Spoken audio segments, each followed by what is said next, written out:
இங்கே ஒரு முதலமைச்சர் இருந்தா அவர் செய்தித்தாளிலே பார்த்தா மவுஸ் என்று போட்டிருந்தது. என்னையா அது மவுஸ் எளிய ஐயா?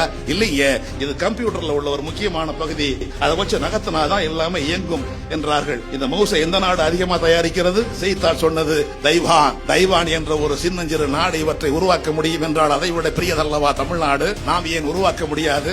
எல்லா செயலாளர்களையும் கூப்பிடுங்கள் என்றார். கூப்பிட்டார்கள், எல்லாரும் வந்தார்கள். நாமும் கணினித்துறையில ஏதேனும் சாதிக்க வேண்டும், அதற்கான மென்பொருள் நிறுவனத்தை உருவாக்க வேண்டும் என்று சொல்லி எவ்வளவு செலவாகும் என்று கேட்டார். எல்லாரும் சேர்ந்து சொன்னார்கள் 10,000 கோடி.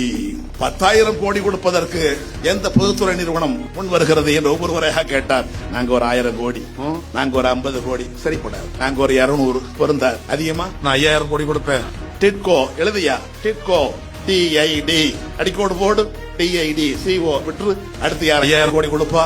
எல்காட் அதை எழுது EL. அந்த TID EL ரெண்டையும் சேர்த்து பேரா வச்சிருங்க, அதான் டைடல் பார்க். இன்றைக்கு அதை அறிவித்தவர் தான் முத்தமிழறிஞர் கலைஞர் அவர்கள்.